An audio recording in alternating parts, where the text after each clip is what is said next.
கிறிஸ்துவுக்குள் பிரியமானவர்களே, இந்த நாளுக்கான மாலை நேரம் மன்னா அப்போஸ்தலனாகிய பவுல் ரோமருக்கு எழுதின நிருபம் 11வது அதிகாரம் 9வது வசனம். ரோமர் 11:9, ரோமன்ஸ் 11:9. அன்றியும் அவர்களுடைய பந்தி அவர்களுக்கு சுருக்கும் கண்ணியும் இடறுதற்கான கல்லும் பதிலுக்கு பதிலளித்தலும் ஆக கடவது.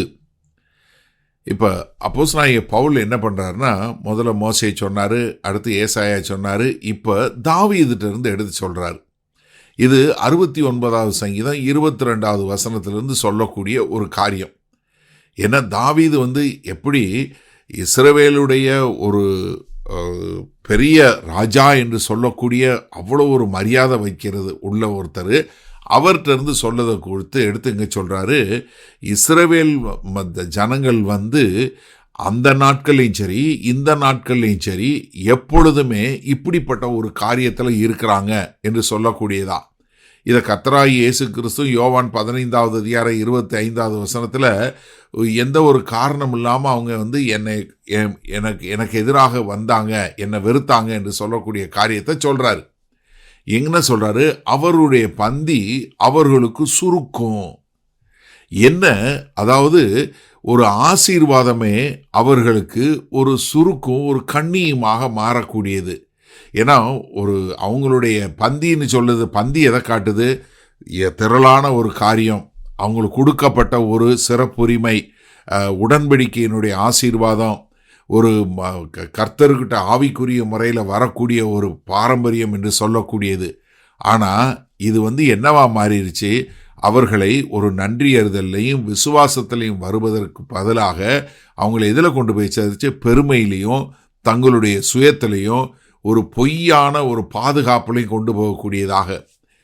ஆமோஸ் 6வது அதிகாரம் 4-7 வரை உள்ள வசனங்களில் பார்க்கும்போது இஸ்ரவேலுடைய ஆசீர்வாதம், அவங்களுக்கு கொடுக்கப்பட்ட சொகுசான வாழ்க்கை எப்படி அவங்கள குருடாக்குனதை பார்க்கக்கூடிய ஒரு காரியம்.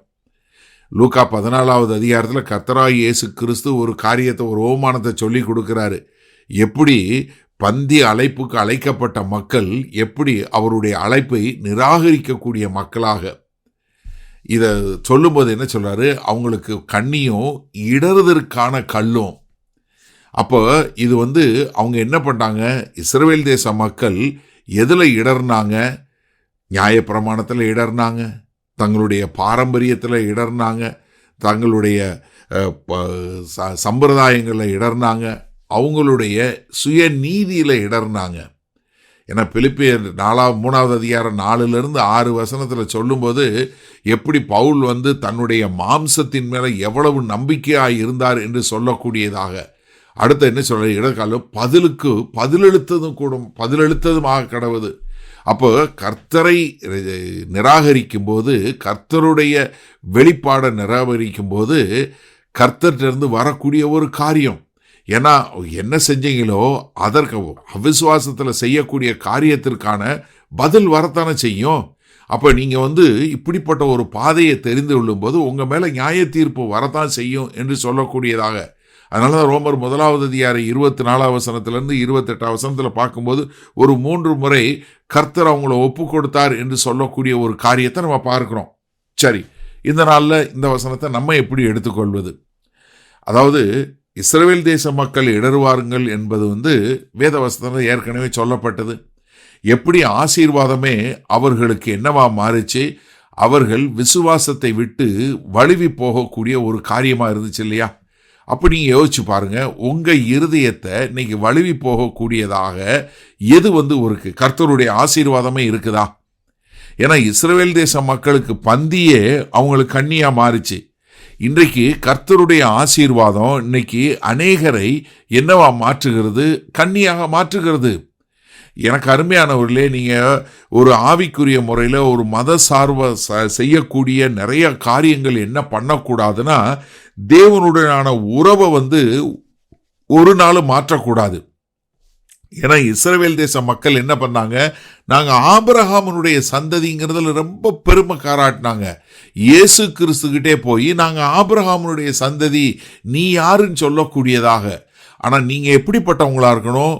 ஒரு மனத்தாழ்மை உள்ளவர்களாய், எனக்கு ஆவிக்குரிய சிறப்புரிமை இருக்கு, அதனால நான் ஆவிக்குரிய எல்லா காரியங்களையும் செய்யலாம் அப்படின்னு கிடையாது. இஸ்ரவேல் தேச மக்களுக்கு என்ன உடன்படிக்கை இருந்தது, தீர்க்க தரிசனங்கள் இருந்தது, வாக்கு தத்தங்கள் இருந்தது, தேவ ஆராதனை இருந்தது. ஆனாலும் அவர்கள் இடறி போனார்கள். எனக்கு அருமையான சகோதரனே சகோதரியே, நன்றாக தெரிஞ்சு கொள்ளுங்க.